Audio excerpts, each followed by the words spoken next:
Good evening and welcome to my channel. Tonight we'll be continuing our reading of The Murder of Roger Ackroyd by Agatha Christie. Chapter 3. The Man Who Grew Vegetable Marrows. I told Caroline at lunchtime that I should be dining at Fernley. She expressed no objection. On the contrary. "Excellent," she said. "You'll hear all about it. By the way, what is the trouble with Ralph?" "With Ralph?" I said, surprised.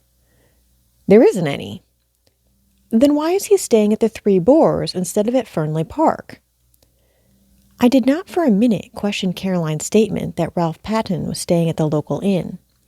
That Caroline said so was enough for me. "Ackroyd told me he was in London," I said. In the surprise of the moment, I departed from my valuable rule of never parting with information. "Oh," said Caroline. I could see her nose twitching as she worked on this. "He arrived at the Three Boars yesterday morning," she said, "and he's still there. Last night he was out with a girl." That did not surprise me in the least. Ralph, I should say, is out with a girl most nights of his life.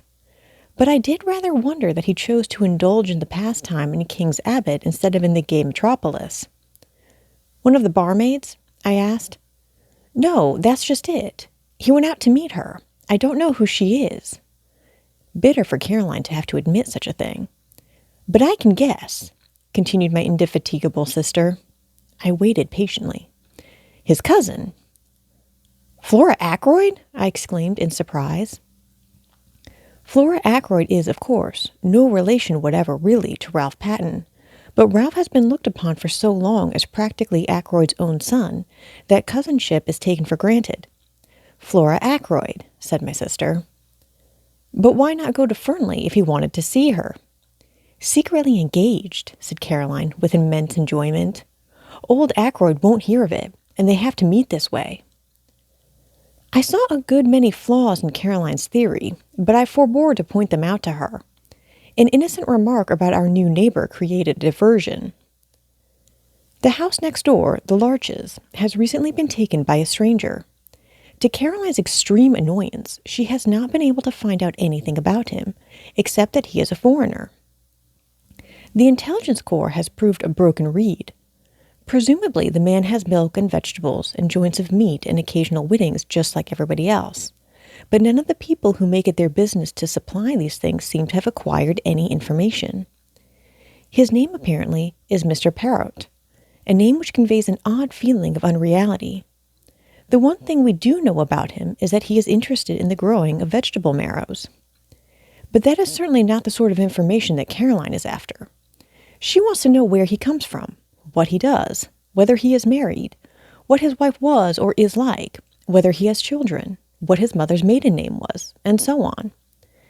Somebody very like Caroline must have invented the questions on passports, I think.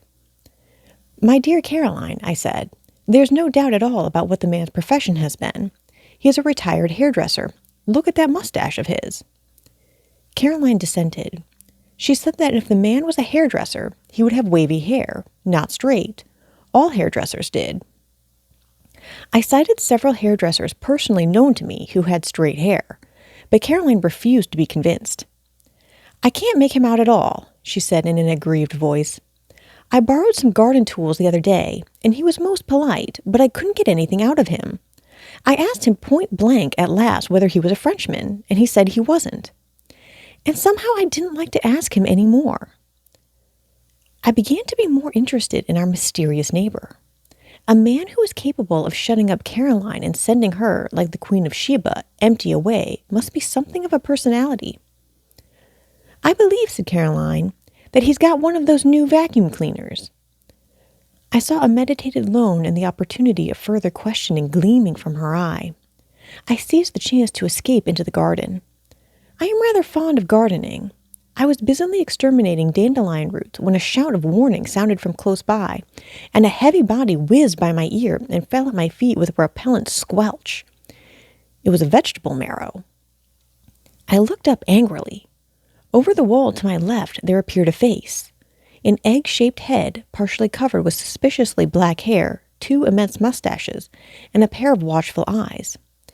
It was our mysterious neighbor, Mr. Parrot. He broke at once into fluent apologies. I demand of you 1,000 pardons, monsieur. I am without defense. For some months now I cultivate the marrows. This morning, suddenly, I enrage myself with these marrows. I send them to promenade themselves, alas, not only mentally, but physically. I seize the biggest. I hurl him over the wall. Monsieur, I am ashamed. I prostrate myself. Before such profuse apologies, my anger was forced to melt. After all, the wretched vegetable hadn't hit me. But I sincerely hoped that throwing large vegetables over walls was not our new friend's hobby. Such a habit could hardly endear him to us as a neighbor. The strange little man seemed to read my thoughts. Ah, no, he exclaimed. Do not disquiet yourself. It is not with me a habit. But can you figure to yourself, monsieur, that a man may work towards a certain object, may labor and toil to attain a certain kind of leisure and occupation, and then find that, after all, he yearns for the old busy days and the old occupations that he thought himself so glad to leave? Yes, I said slowly. I fancy that is a common enough occurrence. I myself am perhaps an instance. A year ago I came into a legacy, enough to enable me to realize a dream. I have always wanted to travel, to see the world. Well, that was a year ago, as I said, and I am still here. My little neighbor nodded. The chains of habit. We work to attain an object, and the object gained, we find that what we miss is the daily toil. And mark you, monsieur, my work was interesting work, the most interesting work there is in the world. Yes, I said encouragingly. For the moment, the spirit of Caroline was strong within me. The study of human nature, monsieur. Just so, I said kindly. Clearly a retired hairdresser. Who knows the secrets of human nature better than a hairdresser? Also, I had a friend who for many years never left my side, occasionally of an imbecility to make one afraid. Nevertheless, he was very dear to me. Figure to yourself that I miss even his stupidity, his naivete, his honest outlook, the pleasure of delighting and surprising him by my superior gifts. All these I miss more than I can tell you. He died? I asked sympathetically. Not so. He lives and flourishes, but on the other side of the world. He is now in the Argentine. In the Argentine, I said enviously. I have always wanted to go to South America. I sighed and looked up to find Mr. Parrot eyeing me sympathetically. He seemed an understanding little man. You will go there, yes? He asked. I shook my head with a sigh. I could have gone, I said, a year ago, but I was foolish, and worse than foolish, greedy. I risked the substance for the shadow.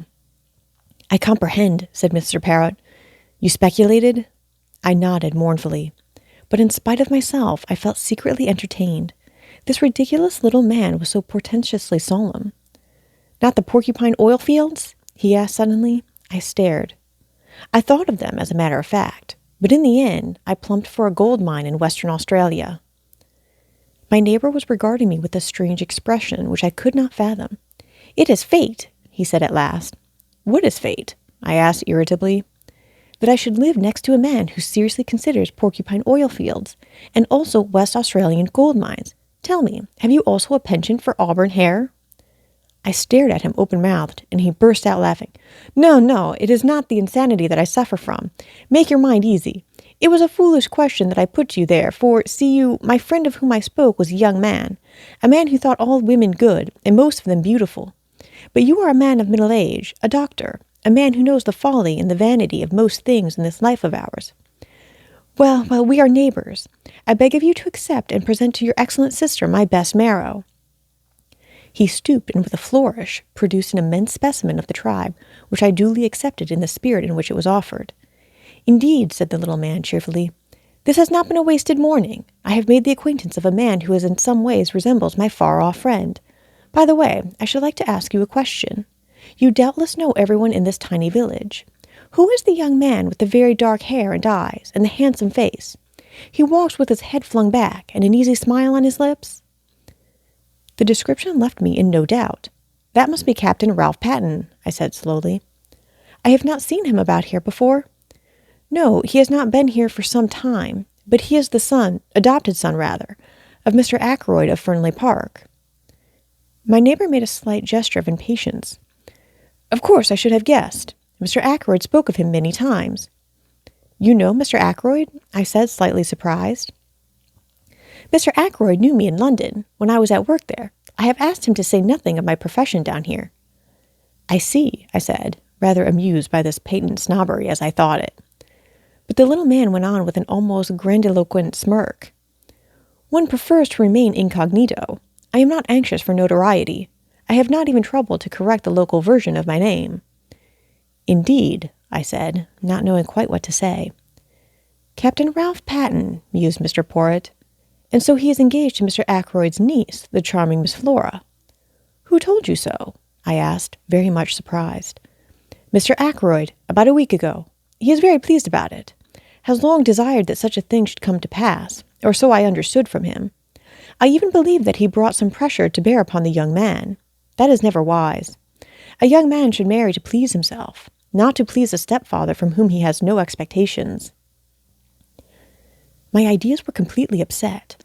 I could not see Ackroyd taking a hairdresser into his confidence and discussing the marriage of his niece and stepson with him. Ackroyd extends a genial patronage to the lower orders, but he has a very great sense of his own dignity. I began to think that Parrott couldn't be a hairdresser after all. To hide my confusion, I said the first thing that came into my head. What made you notice Ralph Patten? His good looks? No, not that alone, though he is unusually good-looking for an Englishman. What your lady novelist would call a Greek god. No, there was something about that young man that I did not understand. He said the last sentence in a musing tone of voice, which made an indefinable impression upon me. It was as though he was summing up the boy by the light of some inner knowledge that I did not share. It was that impression that was left with me, for at that moment my sister's voice called me from the house. I went in. Caroline had her hat on and had evidently just come in from the village. She began without preamble. I met Mr. Ackroyd. Yes, I said. I stopped him, of course, but he seemed in a great hurry and anxious to get away. I have no doubt but that that was the case. He would feel towards Caroline much as he had felt towards Miss Gennett earlier in the day, perhaps more so. Caroline is less easy to shake off. I asked him at once about Ralph. He was absolutely astonished. Had no idea the boy was down here. He actually said he thought I must have made a mistake. A mistake! Ridiculous, I said. He ought to have known you better. Then he went on to tell me that Ralph and Flora are engaged. I know that too, I interrupted with modest pride. Who told you? Our new neighbor. Caroline visibly wavered for a second or two, much as a roulette ball might coyly hover between two numbers. Then she declined the tempting red herring. I told Mr. Ackroyd that Ralph was staying at the Three Boars. Caroline, I said, do you never reflect that you might do a lot of harm with this habit of yours of repeating everything indiscriminately? Nonsense, said my sister. People ought to know things. I consider it my duty to tell them. Mr. Ackroyd was very grateful to me. Well, I said, for there was clearly more to come. I think he went straight off to the Three Boars, but if so, he didn't find Ralph there. No? No, because as I was coming back through the woods— Coming back through the wood? I interrupted. Caroline had the grace to blush. It was such a lovely day, she exclaimed. I thought I would make a little round. The woods with their autumnal tints are so perfect at this time of year. Caroline does not care a hang for woods at any time of year. Normally, she regards them as places where you get your feet damp and where all kinds of unpleasant things may drop on your head. No, it was good sound mongoose instinct which took her to our local wood. It is the only place adjacent to the village of King's Abbot where you can talk with a young woman unseen by the whole of the village. It adjoins the park of Fernley. Well, I said, go on. As I say, I was just coming back through the wood when I heard voices. Caroline paused. Yes? One was Ralph Patten's. I knew it at once. The other was a girl's. Of course, I didn't mean to listen. Of course not, I interjected with patent sarcasm, which was, however, wasted on Caroline. But I simply couldn't help overhearing. The girl said something. I didn't quite catch what it was, and Ralph answered. He sounded very angry. My dear girl, he said, don't you realize that it is quite on the cards the old man will cut me off with a shilling? He's been pretty fed up with me for the last few years. A little more would do it. And we need the dibs, my dear. I shall be a very rich man when the old fellow pops off. He's mean as they make him, but he's rolling in money, really. I don't want him to go altering his will. You leave it to me, and don't worry. Those were his exact words. I remember them perfectly. Unfortunately, just then I stepped on a dry twig or something, and they lowered their voices and moved away. I couldn't, of course, go rushing after them, so wasn't able to see who the girl was. That must have been most vexing, I said. I suppose, though, you hurried on to the Three Boars, felt faint, and went into the bar for a glass of brandy, so were able to see if both the barmaids were on duty? It wasn't a barmaid, said Caroline unhesitatingly. In fact, I'm almost sure that it was Flora Ackroyd, only it doesn't seem to make sense, I agreed. But if it wasn't Flora, who could it have been? Rapidly, my sister ran over a list of maidens living in the neighborhood, with profuse reasons for and against. When she paused for breath, I murmured something about a patient and slipped out. I proposed to make my way to the Three Boars. It seemed likely that Ralph Patten would have returned there by now. I knew Ralph very well, better perhaps than anyone else in King's Abbot, for I had known his mother before him, and therefore I understood much in him that puzzled others. He was, to a certain extent, the victim of heredity. He had not inherited his mother's fatal propensity for drink, but nevertheless he had in him a strain of weakness. As my new friend of this morning had declared, he was extraordinarily handsome. Just on 6 feet, perfectly proportioned, with the easy grace of an athlete. He was dark, like his mother, with a handsome, sunburnt face always ready to break into a smile. Ralph Patten was of those born to charm easily and without effort. He was self-indulgent and extravagant, with no veneration for anything on earth, but he was lovable nevertheless, and his friends were all devoted to him. Could I do anything with the boy? I thought I could. On inquiry at the Three Boars, I found that Captain Patten had just come in. I went up to his room and entered unannounced. For a moment, remembering what I had heard and seen, I was doubtful of my reception, but I need have had no misgivings. "Wyatt Shepherd, glad to see you." He came forward to meet me, hand outstretched, a sunny smile lighting up his face. "The one person I am glad to see in this infernal place." I raised my eyebrows. "What's the place been doing?" He gave a vexed laugh. "It's a long story. Things haven't been going well with me, Doctor. But have a drink, won't you?" "Thanks," I said. "I will." He pressed the bell then, coming back, threw himself into a chair. "Not to mince matters," he said gloomily. "I'm in the devil of a mess. In fact, I haven't the least idea what to do next." "What's the matter?" I asked sympathetically. "It's my confounded stepfather. What has he done?" "It isn't what he's done yet, but what he's likely to do." The bell was answered, and Ralph ordered the drinks. When the man had gone again, he sat hunched in the armchair, frowning to himself. "Is it really serious?" I asked. He nodded. "I'm fairly up against it this time," he said soberly. The unusual ring of gravity in his voice told me that he spoke the truth. It took a good deal to make Ralph grave. "In fact," he continued, "I can't see my way ahead. I'm damned if I can." "If I could help," I suggested diffidently. But he shook his head very decidedly. "Good of you, Doctor. But I can't let you in on this.